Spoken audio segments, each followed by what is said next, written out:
What's up, guys? We are back with some Sage, and we are going to go through a bit more than usual this time. So, since we are getting close to the end, I wanted to cover a bit more games in this session. So, let me start off with this game called OUTAGE Tempo. So, this is a 2D platformer, and it's really trippy. If you catch seizures, from flashing colors, this is not the game for you. And it will actually tell you that when you first fire up the game. So this is one of those games you would imagine that someone would be playing if they got very intoxicated. I actually didn't really think it was like great. I didn't think it was bad either. It was just whatever. It was like I was just jumping, kicking off of walls, and everything was just really trippy. Like the screen was rotating, and yeah, there was like bright flashy colors. So next is Pangolin Cassowary. It reminds me of Banjo-Kazooie, where in this game you have to control these two birds. So there's one that walks around and like the other one kind of rides on his back, similar to Kazooie. And you can launch the bird off of your back in the direction that you are facing, and then you can teleport to him. So it's basically a platformer that you use your friend to throw over bottomless pits so that you can teleport to them. So you could like cancel the throw, like when you throw the ball or throw your friend actually who turns into a ball, you could cancel at any time. So for like a precise location of where you want to land. So it was pretty okay. The thing that I thought was a bit weird was that when you run off of a cliff, you can like float. Your character will like start flapping his wings, but you cannot actually jump. So that just felt a bit uncomfortable for me. Next is Play Wacky Adventure Remastered. And this game is very basic. You run, you shoot, you can kick off walls.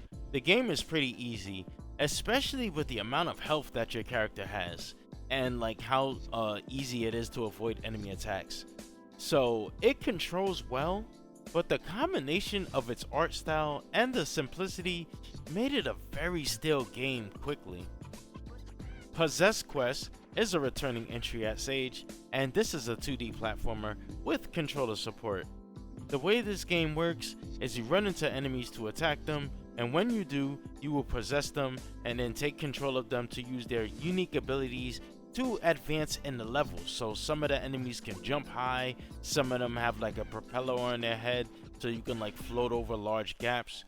And when you play this game, you will automatically take an enemy's power when running into them. It's like you don't have a choice.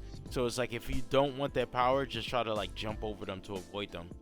So I did have a little bit of trouble because there was a time when I needed an enemy's power to jump high, and I accidentally took an enemy's power that had the propeller and he couldn't jump high, and then there was no more jump high enemies in the level. So in order for me to like pass this area, I actually had to like restart the level. So that was just a small part that I had with the game that I had problems with. And other than that, I thought it was pretty good. It's a pretty interesting concept. If you were wondering how you do take damage, is that you either fall into like spike pits or like bottomless pits. Next is Prototype N, and this is a game that I actually want to come back to because I find this game really enjoyable. This is a returning entry, and I remember playing the whole demo of this before. This game plays like classic Mega Man, but it's a bit more enjoyable because there wasn't any invisible cubes disappearing and reappearing, or like knockback over bottomless pits. So you can also do like the butt slide, and you can cancel when you do it for a longer jump, similar to how you can do in the Mega Man X games.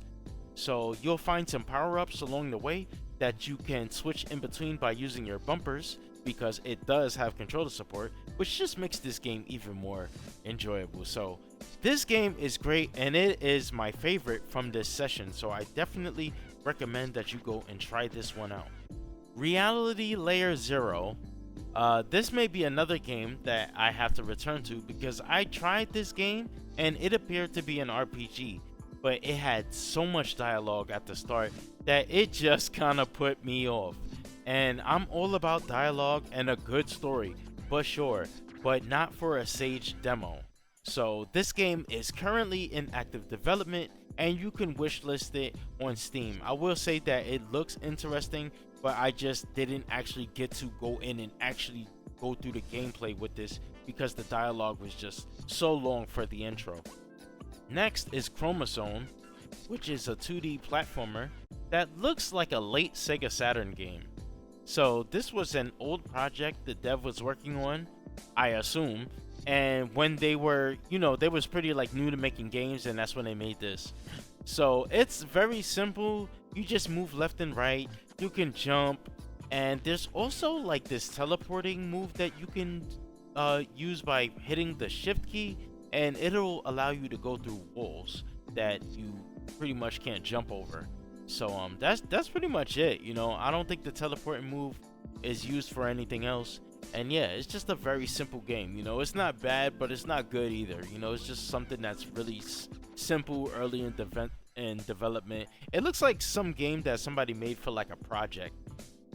Next is Sakura X Clash, and this is a returning entry that I actually saw at Sage a few times. So it has been improving over the years. I've been playing it every year that it's come back, and I remember when this game first started out, there was only 2 characters, and since then the roster has grown so much, with a roster full of pretty much all females, similar to like the Skullgirls franchise.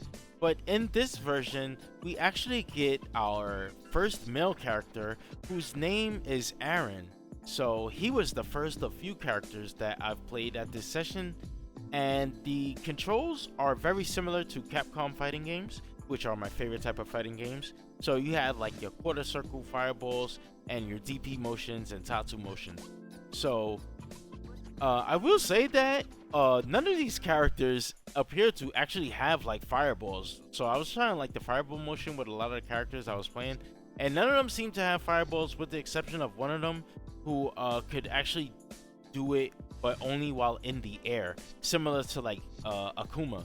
So I feel like this move is actually pretty broken, by the way, because you can throw an air fireball and attack right after, like doing a drop kick or something, and you can do a cross up with it, so you can have like the fireball land in front of your opponent and you'll land behind them. So I thought that was pretty freaking broken.